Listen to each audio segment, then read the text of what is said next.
Well, hello YouTube, it's me, Fortmaster, and welcome back to another LazerPig reaction. And, okay, so this one, I was expecting the next thing for LazerPig to release was something involving either World War II, involving something tank, maybe another video about the Russia-Ukraine war, but no, this is Skull and Bones, a rant, which, if you're lucky enough to have not heard of Skull and Bones, it's one of the, if not the newest game that, like, Ubisoft has made. It was originally supposed to be, and granted, this is, like, the stuff I've heard about it, I haven't actually played it myself yet, but initially it was supposed to be a multiplayer version of Assassin's Creed Black Flag, which to this day I've heard nothing but good things about. But that over the years, development has seemingly changed, and now it's just a really poor man's version of Sea of Thieves. So yeah, from what I've heard, not very good.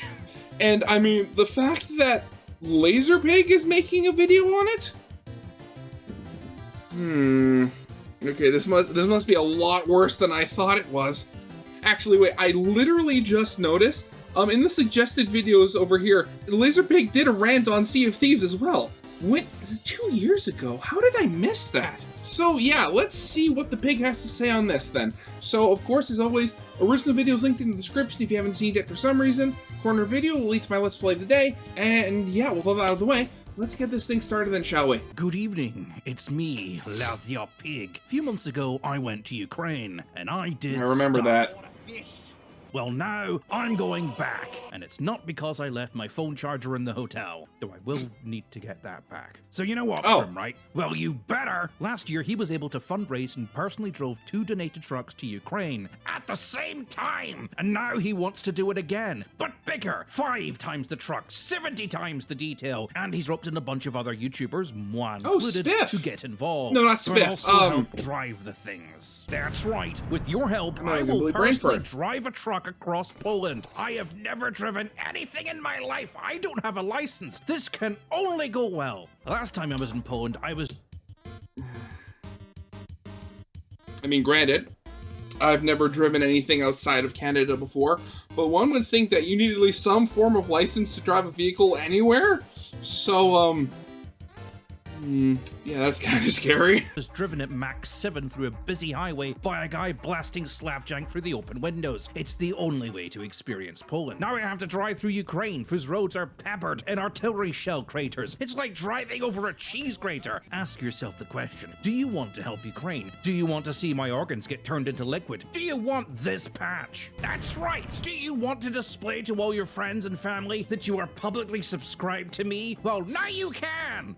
For money! You can pre-order now, and when the patch is out, I'll make the announcement and all proceeds from the sales will go to this fundraiser. These will be limited because I legitimately do not know how many we are making. So if you want one, buy 5. Buy 50. Decorate your ass with one and then send me the pictures so I can scream in horror. Jesus Christ! Or you can super thanks this video or any of the supporting videos from any of the involved content creators, or hit the donation link in the description, or give straight to the charity at ukraine.at, making a note in your donation that this is for the Ops Room Convoy project. Trucks are badly needed on the front lines. They help run supplies to and from the front line, as well as do important medevac duty. They are targeted relentlessly by Russian drones and by saboteurs. Yeah, of course they are. Without a constant supply of new trucks, the lives of many Ukrainian soldiers could be left in jeopardy as they wait for supplies or medevac that never arrives. But these trucks are not just used for military use. They are also used to ferry supplies to stranded civilians or help evacuate regions under threat. Recently, Russia dumped a lot of quite literally poison into a river that links to a Ukrainian reservoir. Now, what? All those people need fresh water supplies. With peace talks happening supposedly next year, Russia has intensified attacks across the southern regions of Ukraine as they attempt to steal as much territory as possible. And with Russian troops strip looting every town they capture and disappearing anyone who remains, it is simply not viable to leave anyone behind. And with your support,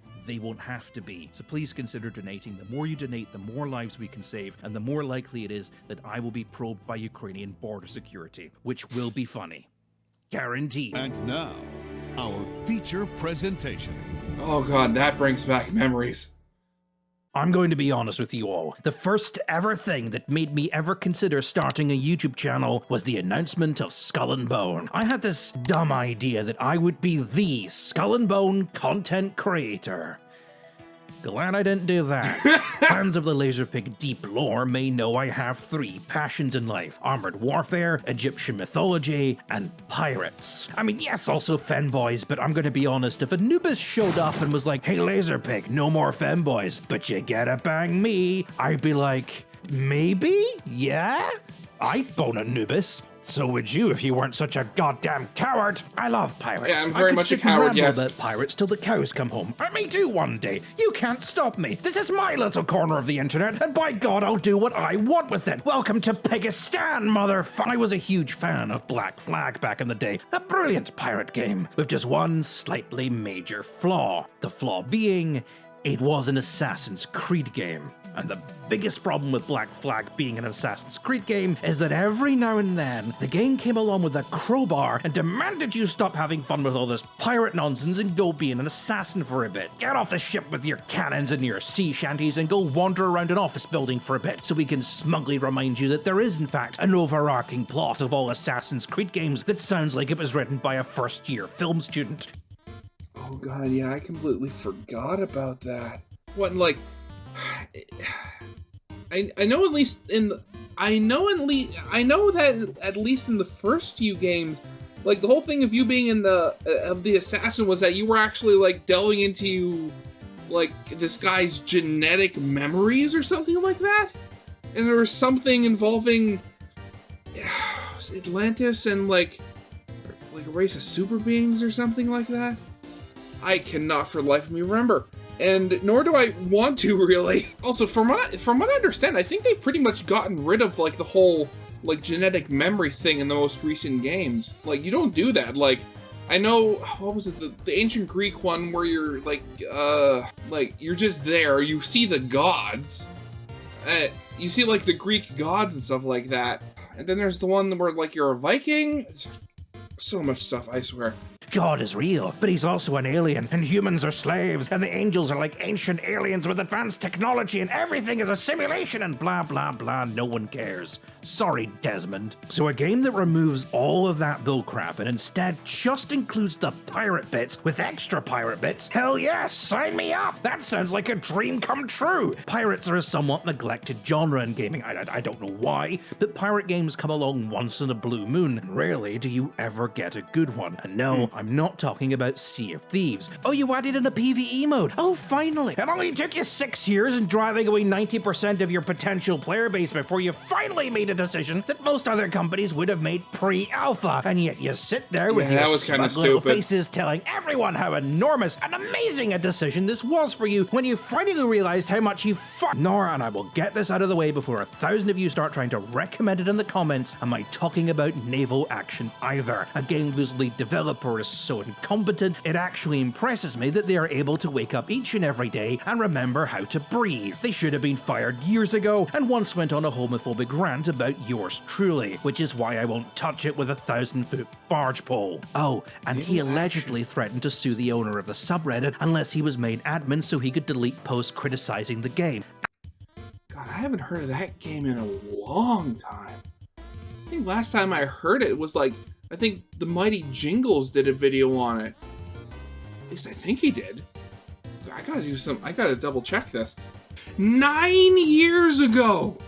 Jeez. Yeah, no wonder I didn't remember this game was a thing. Yeah, mostly negative, mixed, yeah, okay. Wait, it's free to play? Really? Oh, geez, those DLCs though.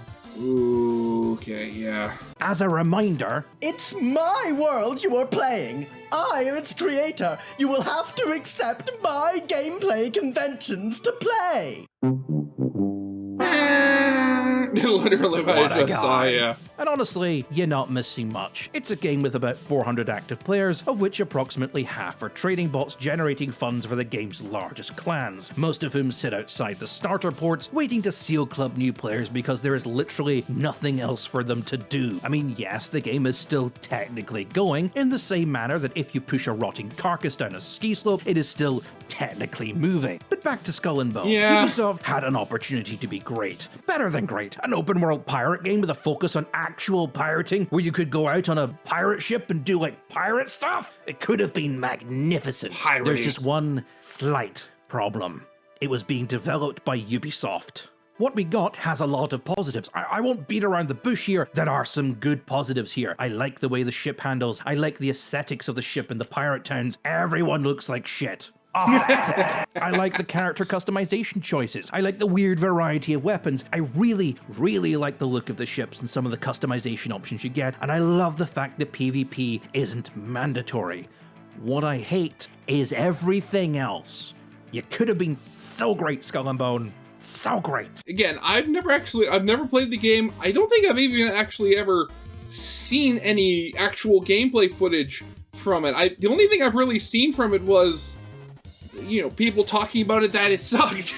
So the fact that you have, like, you know, pirate ships fighting like an Asian style dragon, that's weird. I had no idea how this game was going to work, but that's not what I thought it was going to be. But you missed the point of the game by about 1,000 nautical miles. When you build a game around a sailing ship, guess what players are going to be doing 90% of the time? Sailing! Sailing. Now that would have been fine. But it's the sailing that's the problem. Most of the quests, especially when you get to the later stages of the game, which will take you about a day to be honest, require you to sail long distances. Now again, this would be fine, but there is literally nothing to do when you sail other than stare at vaguely interesting scenery and listen to your crew sing the same shanties over and over and over and over and over. And you can't just wander off to do something else while you're sailing because there's always obstacles in the way that you need to navigate around. And if there isn't, then your ship just kind of naturally drifts to the side, meaning you have to babysit it across miles of ocean, occasionally pressing left as you play a much better game on your phone. Essentially, Ubisoft created Desert Bus Simulator Pirate Edition. Now, as much as I rail against Sea of Thieves, I have to admit, they mastered the one aspect of that game the new players would spend most of their time doing. Sailing! Which is the actual sailing. Sailing in Sea of Thieves is fun. Genuinely. And there is a reason for that. And that is, in Sea of Thieves, you can take your hands off the wheel. Have you ever sat watching maybe a Twitch streamer play some sort of construction game and they're just chatting to their audience, and rather than building something, they're playing the sort of floor is lava mini parkour game, mindlessly running around and jumping from object to object? That is purely psychological. People don't like standing still in video games. People like momentum. They like movement. They like to keep doing things. And in Sea of Thieves, they totally understood guilty this of that. perfectly. Just being able to take your hands off the wheel and run around your ship makes so much the difference. Sea of Thieves actually goes a step further because there's stuff to do on your ship. You can adjust the sails to get more speed out of it. You can read your logs, you can check your maps, you can go fishing. There's a whole cooking mechanic, there's musical instruments you can play. You can even pick things up and move them around, organizing your loot or decorating your ship. And though your ship does drift, it does it in a manner that's not fully invasive. It's not doing it constantly the second you take your hands off the wheel, but it's doing it regularly enough that occasionally you have to run back to the wheel to adjust your heading, but not enough that it becomes annoying. There is just enough busy work to keep you occupied long enough that you don't really notice the time the journey is taking. But best of all, it's optional. You don't have to do all that. You can just sit at the wheel and stare all you want, and because it's optional, it doesn't feel like a task that's been thrown at you to try and keep you occupied. When you are locked in place, your mind is looking around for things to do, and in Skull and Bone, there is nothing to do. Thus, you become more aware of the time the journey is taking. You start to become a lot more frustrated. You start noticing the obvious blemishes of the world around you, and having to navigate around islands or through rivers starts to become tedious. You start just wanting the journey to be over so that everything that delays you ends up becoming an annoyance. Essentially, it's bad game design. And Skull and Bone is riddled with it. NPCs vomit their entire backstory to you at the drop of a hat. Some just need to learn to shut up. I don't need to know the backstory of the blacksmith. He's not an important character. I'm only there because there is a mechanic in which you are required to buy things from him. I need to be there, but his constant whining is stopping me from becoming a pirate again. You ever gone into a shop to buy milk or something and the cashier won't ring you up because they're too busy telling you about their life as a teenage drama kid in Brooklyn? stolen? No, because it doesn't happen. Because he knows I don't give a shit. And by a sheer coincidence, he doesn't give a shit about me either. So outside of the needlessly aggressive comments on the sheer amount of box wine I might be purchasing at the time, the transaction takes less than 15 seconds. I'm in and out of that store in less than a minute. I go there because the staff hate me. They want me in and out as quickly as humanly possible, and I appreciate it. Oh God, that's the one thing.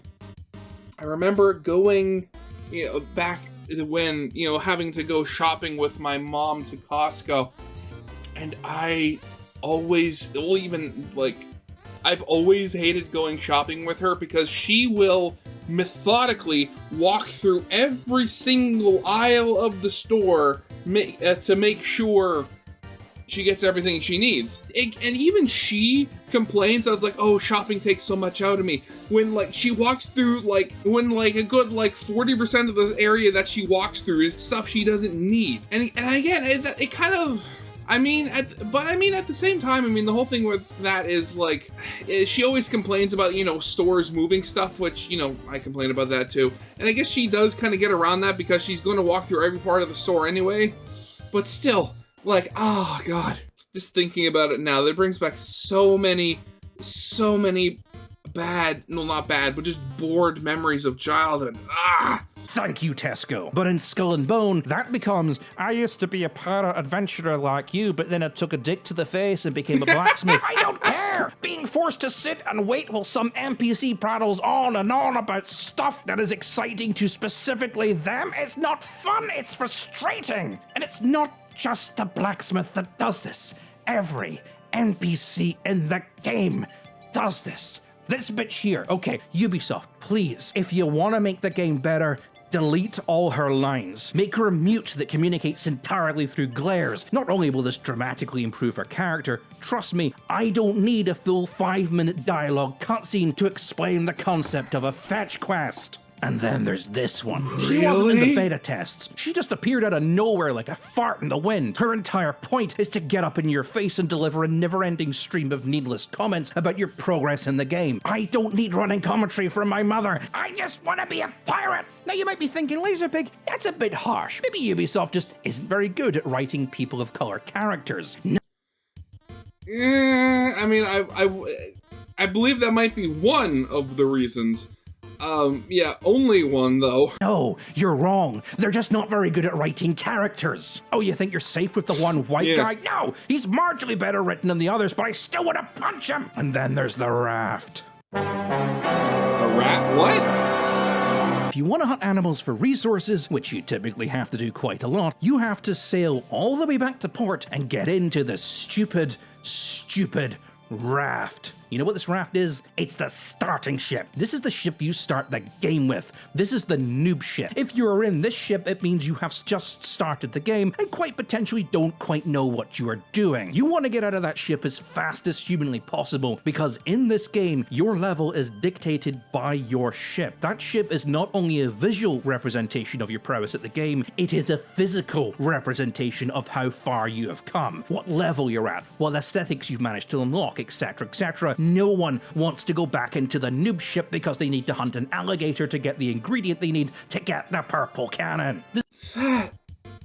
Oh, God. And okay, so just thinking about that, I could understand, the whole thing of, having to go into a smaller ship if you're, hunting for animals that are, in coves or up rivers and stuff like that. But, you don't have to, be in a small ship to do that. The big ships, they carry small boats on them for a reason. There's a reason why, they have ships' boats. Again, this is coming from somebody who's never played the game, but I could very much imagine it, where you start in the small ship, of course, and then you hunt your resources that way. But then, obviously, as you rank up and your ship gets bigger, you have a bigger crew. So then to start doing that resource collection, you can start sending out your ship's boats where you control one and the other is or maybe you control both, but your character's only on one and you have an AI crew on the other. And then you can go into there and, hunt because, just thinking whaling, that is when it comes to ocean, ocean going resource collection, animal harvesting, Whaling is the best example because literally they kept on big boats, but they had the little boats go out, harpoon them, tire them out, and then they brought it to the big boat to be harvested. Just literally do that. But it doesn't have to be with whales. Yeah, so you have, and like that also adds like another perk of leveling up, because not only because now you have multiple small boats hunting for little resources, or having multiple little boats hunting the same resource where it makes it easier to collect. Is it that? Sorry, the whole thing, it's just such an odd design choice. This is like EVE Online forcing their top players to get out of their fancy fleet cruisers and jump back into the Velotor every time they need to go mining to unlock a specific upgrade. On top of that, the combat is worse than it was in Black Flag. The storms are underwhelming, and they throw constant poorly disguised QuickTime events at you, and when you can finally get off your ship and wander around, there's nothing to do. There are no enemies to fight, there's no puzzles to solve, challenges to complete. There's just an endless amount of these open, empty spaces, like there was maybe something here, but they just kind of gave up on it. Wait, so there's nothing to do on land either? I mean, okay, so just going back to like Sea of Thieves, I mean, that's literally one of the main parts of the game. When you're sailing around, yeah, there are enemies, potentially other players to fight. When you go onto like an island to like find treasure or do a quest or something, I mean, they're literally those haunted skeletons and ghosts that you fight.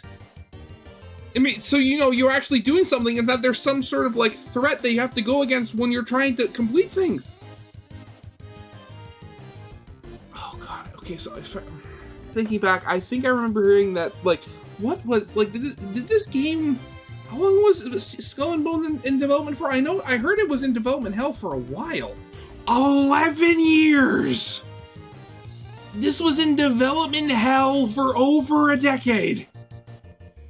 Oh god, no wonder the game's so bad. Even the boarding mechanics are just cutscenes, and if you want to do anything that isn't sail around and shoot things, you have to get off your ship and wander around port for a bit. Yay.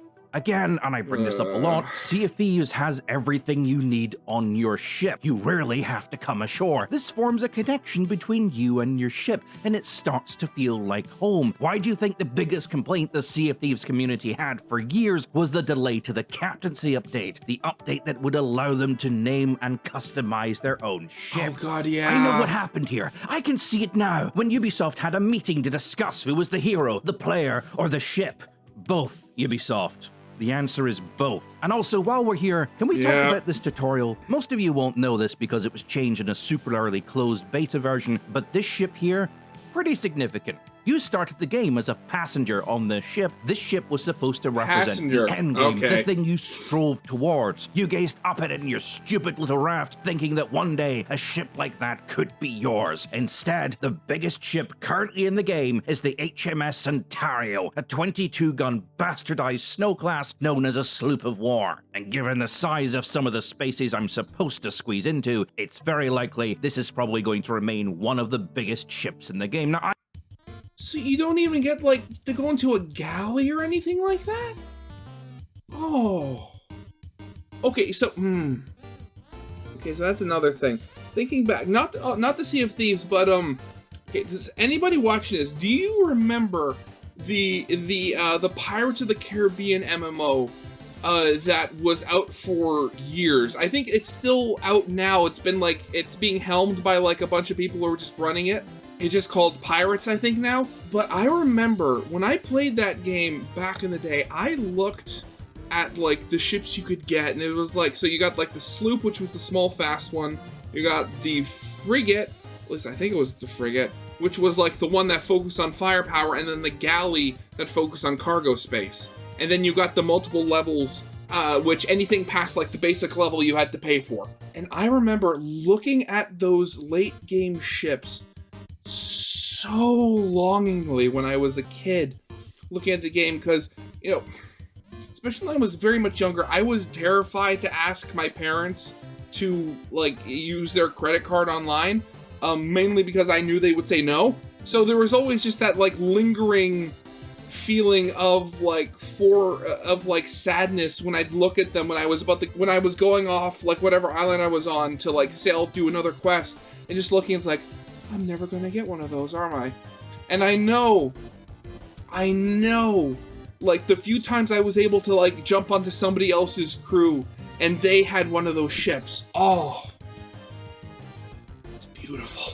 But the fact that you have like a ship's, again, so comparatively small, and again, it's the whole thing where, you know, a big ship can have smaller ships' boats that you could like, go imagine, like you go out with like just a gaggle or like your own small fleet of ships' boats after you have your massive ship of the line that can't go in. So you go in with the little boats to finish the island. Again, I haven't even played this game, and listening to this is making me angry. I wouldn't have minded had we not been cock-teased for years about sailing these gigantic, fantastical ships everywhere. Where's my massive man-o'-wars? Where's my first-rate dick compensators like you promised us in all those trailers? I know it's not realistic that pirates would use ships like that, but I'm fighting a goddamn dragon here. Is realism really what we're going with? All the ingredients to make the perfect soup are here, but someone buggered it up, and now we have this watery slop. And there's a reason for that. Remember how I said this was being made by Ubisoft? That's not quite true. This was being made by Ubisoft Singapore. If there is one I don't know anything about Ubisoft Singapore. Why are they bad? Company that can fuck up a guaranteed win, it's Ubisoft. But if you want to fuck up on a truly monumental scale, you need Ubisoft Singapore. Now, credit where credit is due, this wasn't from an early perspective a bad idea. Two of the teams working for Ubisoft Singapore included members who had worked on Black Flag, and in particular, the sailing mechanic. But again, This is Ubisoft. If you want an example of everything wrong with the gaming industry, honestly, look no further. Ubisoft is a company that is eating itself through its own incompetence. Yeah, show picture of current Ubisoft stock prices, which, oh god, what was it, like just a couple days ago, because I know this video came out like 11 days ago at the time of recording, but the fact that you actually had some investors like suggesting that they turn the game private, or that they turn the company private, or that they were contemplating being bought out by Tencent, you know, one of those companies that's basically just run by the Chinese government. Oh god.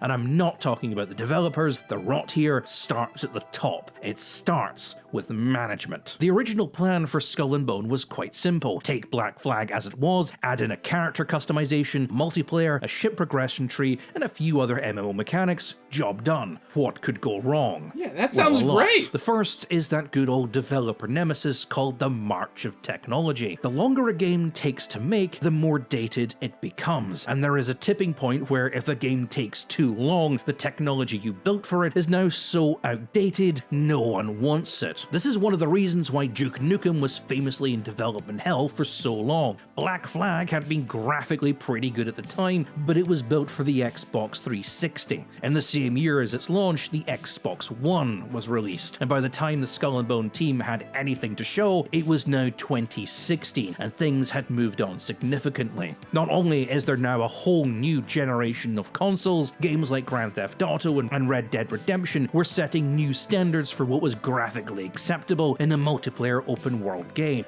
By these standards, the assets from Black Flag, which were made for the 360, that the team had been hoping to reuse, were looking pretty dated. Yeah, so they had to start remake again. Everything. And this is where the complications set in, because if you have to remake all the game assets, then you might as well update the rest of the concept. Let's make the game bigger, make the story bigger, let's make the whole thing fully voice acted, let's turn this side project of a game into a true AAA. And this is where things get weird. The concept of what the game is goes through numerous transformations, originally starting as a single-player campaign with a multiplayer battle arena. The single-player campaign was dropped in favor of a Sea of Thieves style game, with 5 players roaming a map, competing with each other for loot with an open-style PvP system. Then it was back to an arena shooter, and then it was an RTS style game emulating Sid Meier's Pirates. Then it was a Rust style action survival game with a focus on land combat, resource gathering, and base building. building. First it was set in the Caribbean, and then the Indian Ocean, and then a fictional fantasy land from Greek mythology where players would start out on a floating island, and then back to East Africa, and finally back to India. Each time the budget of the game balloons past its original. By the 2017 E3, Skull and Bone is now back to an arena shooter, with ships, but an exceptionally bare-bone one at that. Oh, God.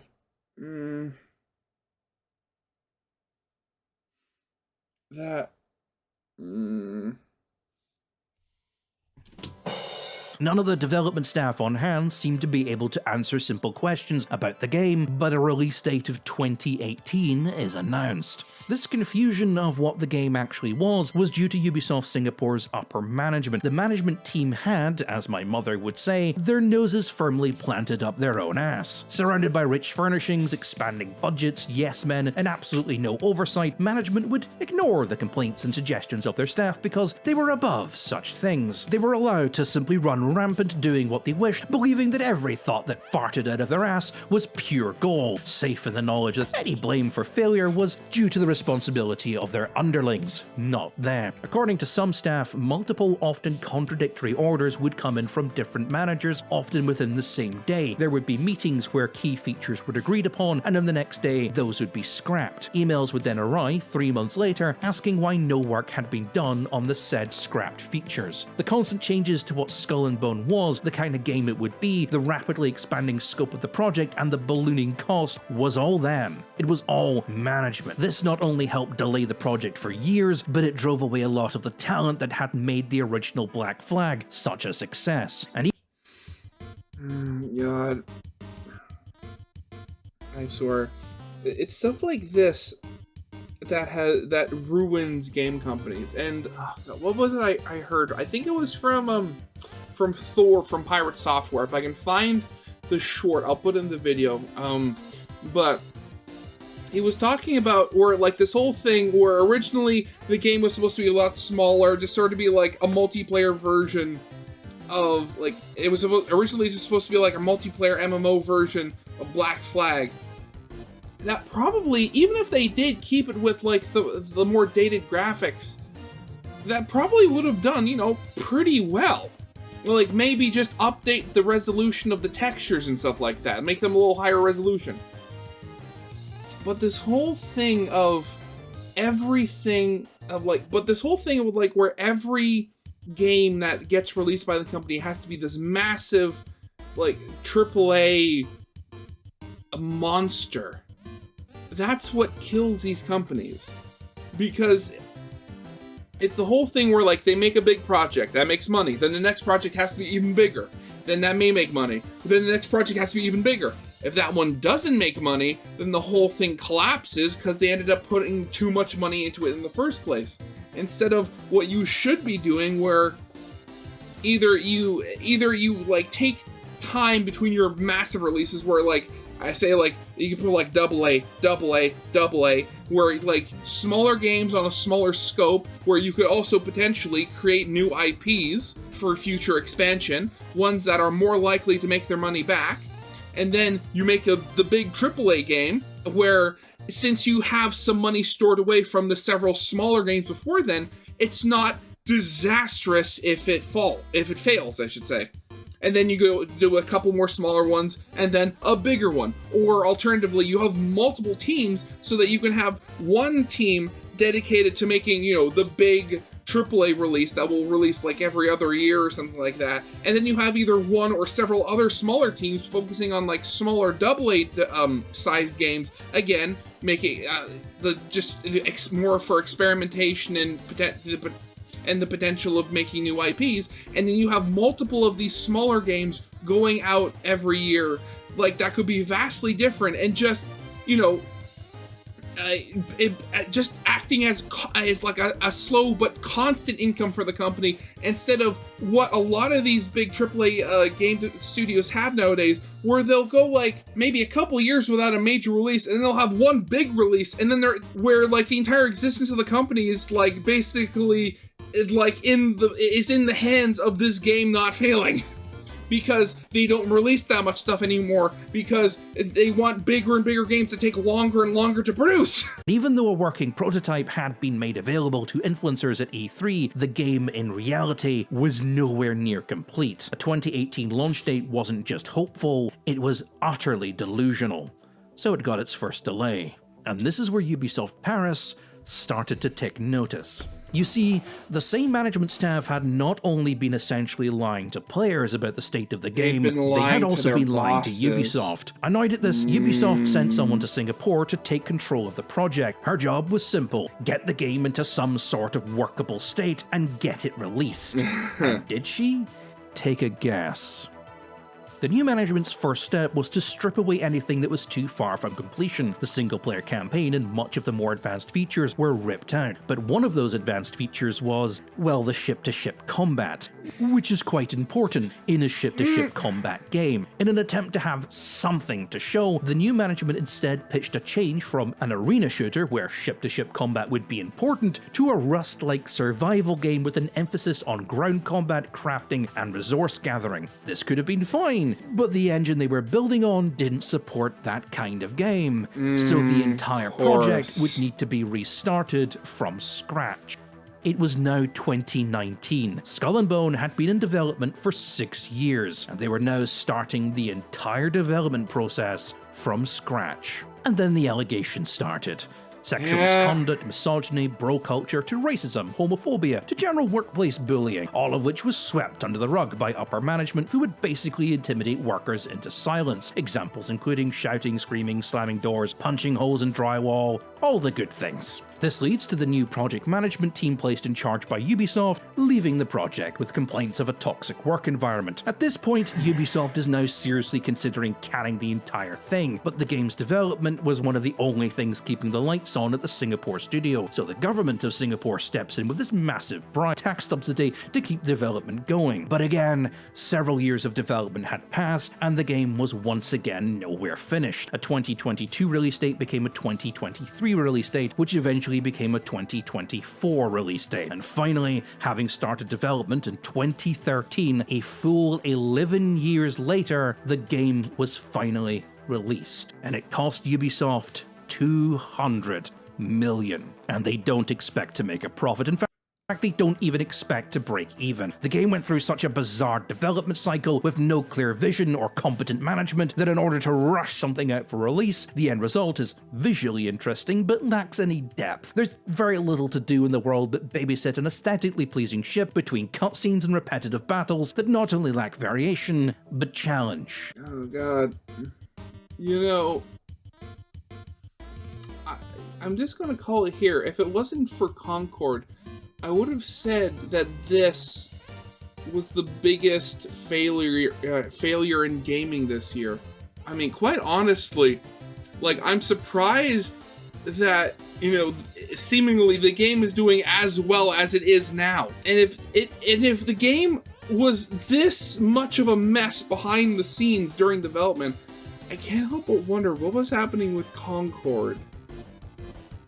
And like, given that, you know, it was a game so bad that, you know, they closed the servers, like, what, 2 weeks after the game was released? And this apparently still has servers. Absolutely shocking, really. The game is just easy. The dedicated player could probably complete it in probably 2 days. Everything else designed to keep the player occupied acts more of a frustration grinder, and as a result, the parts of the game that should be enjoyable are tedious. Everything that could have made the game truly unique has been stripped away, and given the commercial failure the game now is, I fully suspect that further development will either be cancelled or sold off to one of those companies that keeps dead MMOs alive so they can fill it full of loot boxes. Yay.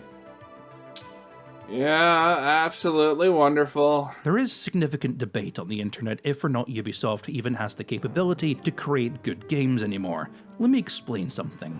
This is not something I plan to get into right now because it's far too complicated a topic, but there are different forms of intelligence. There's creative intelligence, logical intelligence, linguistic intelligence, body, music, just to name a few. But our society places the most value on mathematical intelligence. In our world, mathematical genius is rated above all else. You can't go 5 minutes without someone slapping down hard mathematical facts on a spreadsheet. Numbers don't lie. Numbers are the purest of all logic that will one day help us unravel the mysteries of the universe. But numbers cannot tell you everything, especially when it comes to the behavior of humanity. Numbers are logical, humans are not, and you cannot apply logic to the illogical. War Thunder probably has the most advanced matchmaking system in the existence of gaming, but as anyone who has played that game for more than 5 minutes will tell you, it doesn't work. YouTube's algorithm doesn't work. The systems derived from ChatGPT don't work. Polling data is frequently wrong because all of these systems are buried in mathematical formulas that are attempting to apply logical probability to something that is fundamentally illogical. If you attempt to predict human behavior through mathematical algorithms, you will end up with something that looks very intelligent and very good and seems to be working as expected, but inevitably keeps failing. And the seductive trap of models like this is everyone behind the project is 100% convinced that with just a little bit more tweaking, it'll work absolutely perfectly this time. The reason that so much faith is placed in mathematics and statistical analysis is because, quite frankly, it's easier. People who are obsessed with numbers can only look at things that can be measured on a scale. Emotions, vibe, faith, and a certain je ne sais quoi cannot be quantifiably measured. So even though people will make everyday decisions based entirely on those things, they are dismissed as unimportant, vague concepts with no real meaning. Because how do you express vibes on a graph? For example, when polled, people in the US dictate two major things that dictate what car they want to buy, which is safety and fuel economy. So you can spend your entire life as an engineer building the perfect car, one that is safer than any other car, more fuel ergonomic than any other car, without compromising on space nor luxury, and then watch as everyone buys the shittier competitor car because it has more cup holders. You may laugh, but this is the reason why for years the German car industry could not break into the US market, because even though German cars were vastly superior to American designs in terms of safety and fuel economy, the designers point blank refused to put cup holders into their cars. If the numbers were right and everyone supported the plan because the numbers were right, then who is to blame when it inevitably goes wrong? No one is at fault here. It's the numbers' fault. The algorithm isn't quite perfect yet. It's a work in progress. Why do you think in the run-up to any election the polling data always shows it's going to be neck and neck? Because they have no earthly idea who is going to win, but claiming it's always going to be a close call gets them out of any blame regardless of who actually wins.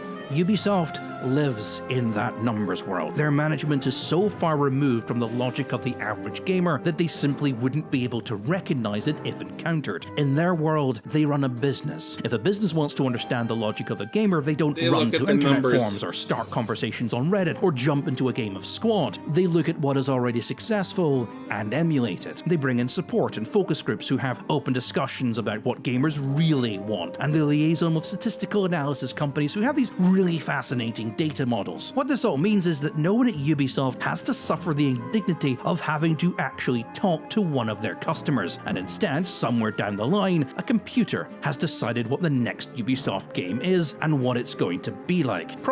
You know, just thinking back, I'll tell you a little bit about my lore here. But I went to college.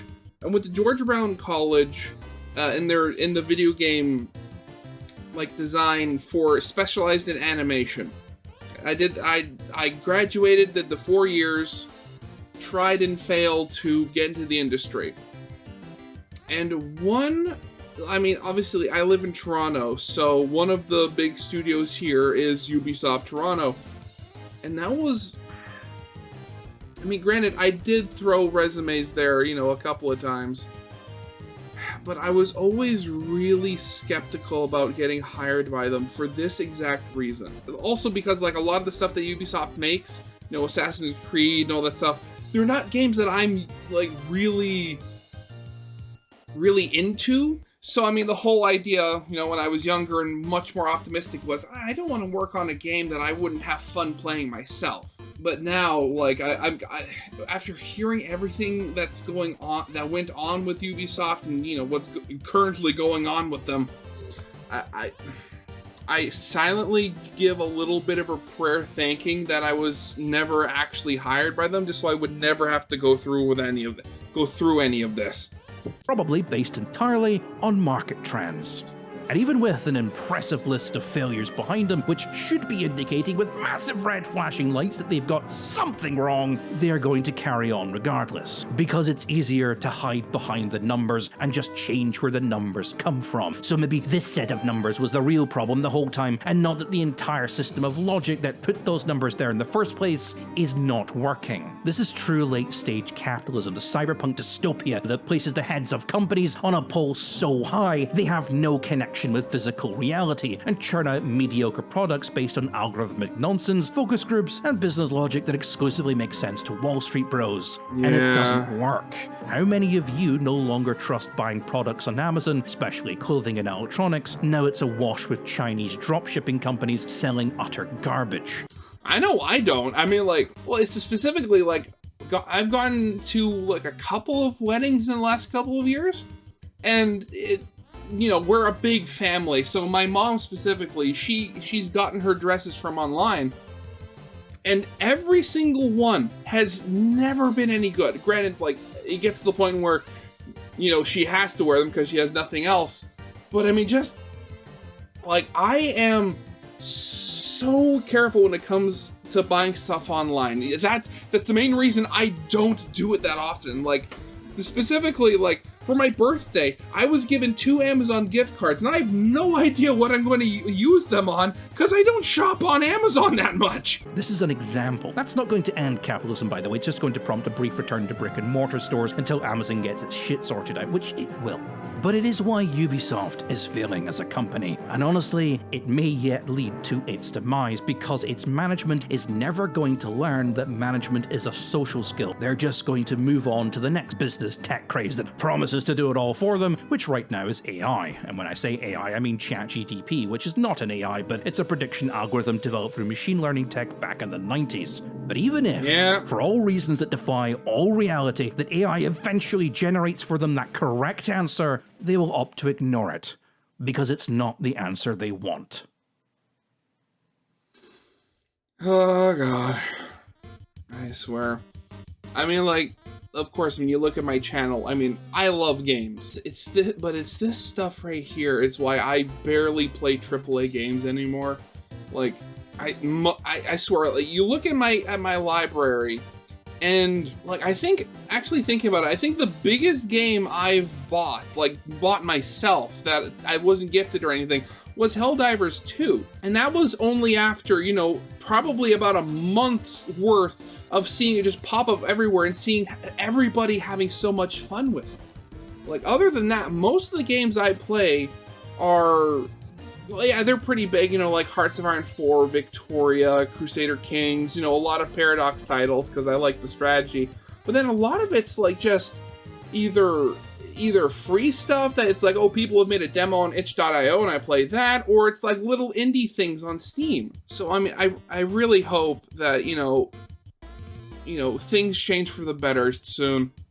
I really do. So yeah, that's gonna be it for now.